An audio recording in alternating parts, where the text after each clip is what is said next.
今天让大家见识一下诡辩，看看他们是怎么通过扭曲篡改的手段来进行文化入侵，磨灭中国普通人民族自信，甚至是煽动不谙世事的年轻人文明内耗，让很多人稀里糊涂就入了局，甚至自己都不知道自己已经被人利用了。我有分章节，时间不充裕的大佬也可以酌情空降。第一，儒家文化来源于封建社会，是一种军权统治工具。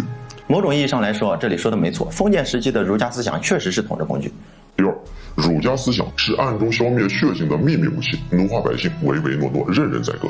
儒家思想主张理智，人为根本，反战但不拒战，有点偏颇，但说的不算错。封建历史确实能找到这样的阶段。第三，站在封建皇权角度看儒家，统治阶级需要老百姓听话，温驯儒养，也算有理。要是能实现这一步，古代也就不存在谋朝篡位之类的事件。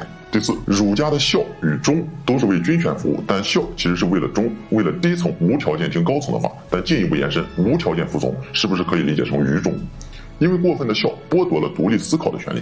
我知道他说的不对，但单从这一点我挑不出毛病。封建时期讲究君权神授，天子发话，确实说一不二。第五，儒家文化的己所不欲，勿施于人其实是错误的。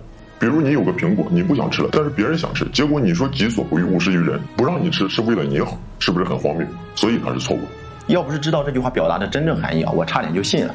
强迫和自愿这两者还是有区别的，大家也要注意区分一下。第六，儒家文化磨灭血性，越是读多了越是迂腐，反而变成孔乙己那样的人，浑噩于世。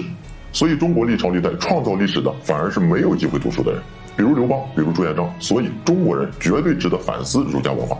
先说说我对这一条的看法吧。古代迂腐的读书人确实不少，可要说刘邦、朱元璋是文盲，我第一个不认。刘邦是不喜欢读书，朱元璋自幼家贫，没啥机会读书，但终其一生，这两位写过的字恐怕比很多人一辈子看过的字都多。而且散布这些言论的人应该不知道，朱元璋其实才是明朝重入第一人吧。几百年前的历史，还是最容易查到资料的历史都搞不明白，现在要否定几千年前的历史，自己就不觉得可笑吗？还是就单纯的别有用心？不知道大家有没有发现一个问题我前面列举的这6条，单一的看待每一条，基本都挑不出什么毛病。就算挑出了毛病，可相比这些论点，不管你怎么反驳，都会显得很无力，因为很多内容确实是客观事实。这还是有一定历史观念的人，可如果是对历史一点都不懂的年轻人呢？他们会怎么看待这些论点？再看整体，我已经不知道该怎么描述我看到这些内容时候的心理活动了，就2个字：但凡对历史稍微有点认知，就算看不懂文言文，哪怕随便找2部纪录片看看，他都说不出这样的话。不过本着严谨的态度，我们先把这些内容提炼一下，无非就3个观点。第一，儒家思想不为百姓，只服务于君主皇权。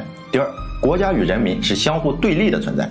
第三，知书明理无用，会让人变得愚蠢，要创造历史就要回归丛林法则，追求原始兽性。看到这3条，大家应该能明白我为什么觉得可笑了吧？其实还有一条，就是上面的诡辩内容的第4条，有那么点推崇个人主义的意思。不过对于中国来说，稍微懂点事的都知道，个人英雄主义成不了大事，就不浪费时间了。我们先看第1条，儒家思想不为百姓，只服务于君主皇权。他们的出发点无非就是封建王朝把儒家思想当成了统治工具，出发点没错，但他们应该不知道儒家思想是怎么来的吧？更不用说儒家之前春秋战国那些诸侯为啥不愿意用儒家思想作为统治思想，而是要用法家思想。因为儒家思想出现的目的就是为民着想，崇尚德政，以礼治国，反对苛政暴政。这不是为了百姓，是为了什么呀？要不是百姓支持，在封建统治者都不待见的时代背景下，孔子、墨子这些圣贤怎么可能做到桃李满天下？既然说到这里了，顺便说一下法家吧。真心觉得商鞅有点委屈，明明也是为民着想，就因为《商君书》里边一句“有道之国，务在弱民”被黑到了现在。也不想想当时是什么时代背景啊？百家争鸣，西周覆灭，各方诸侯相继雄起，社会秩序动荡。如果不用法家，不推崇严刑峻法，怎么稳定社会秩序？内部都不安定，怎么平定四方呀？治乱世，行用重典，这么简单的道理不应该不懂吧？再说思想，四方强敌环伺，又百家争鸣，什么样的思想都有，都觉得自己有理，民不弱，怎么推动思想的统一？思想都不统一，怎么实现大一统？别告诉我你觉得大一统是错误，还是说一天到晚啥都不干了，就指着统治者跟百姓讲道理？讲道理要是管用的话，还要法律做什么呀？还有人拿日本的军国主义跟商鞅的军国理念做类比，也不问一下自己，日本的所谓的军国主义，它配吗？再说第2条，国家与人民是相互对立的存在。我就问一个问题，国家有自我意识吗？没有吧？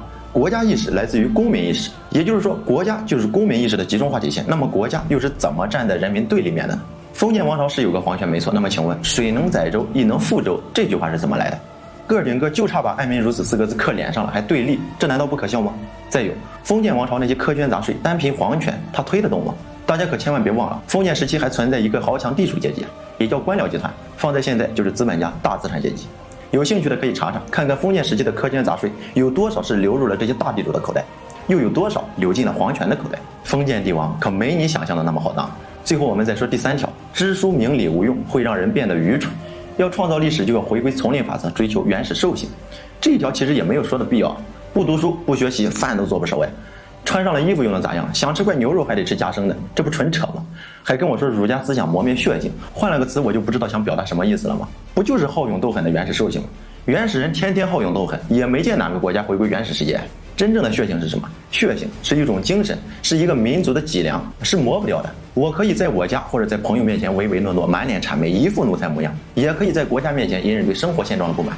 可你要挑战我的亲情、友情、国家安全，那就是不行。因为我清楚，我当前所拥有的一切都来自于我的国家、我的家庭或者我的朋友。如果失去了这些，那我才真的是什么都没有了。突然就有点理解我们为什么要控制舆论了。上下几千年的历史错综复杂，谁能保证他对历史有足够清晰的认识？就算是研究了一辈子历史的历史学家，他们也不敢这么说。随便一个别有居心的引导，甚至都不用编故事，只需要稍微换一下逻辑，或许就能轻松推翻相当一部分人的认知。比如我有2个苹果，我看到你没有，就送你一个。你吃了一口，发现里边坏了，我自己觉得是你运气不好，因为我也不知道里边是坏的呀。